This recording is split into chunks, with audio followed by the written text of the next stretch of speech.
এই দোয়াটা শিখে নেন, ইনশাআল্লাহ আপনার জীবনের সমস্ত সংকট কেটে যাবে।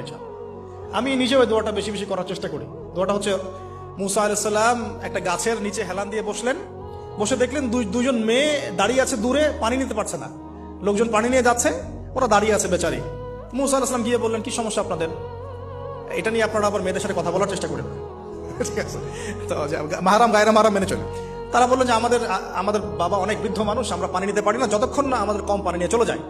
মুসা আলাইহিস সালাম একটু বললাম না, ফিজিক্যালি খুব স্ট্রং ছিলেন, থাকে না বডি বিল্ডার, সামনে গিয়ে কথা বলে সরো পানি দিতে দাও, তখন মানুষ একটু মূল্যায়ন করে না।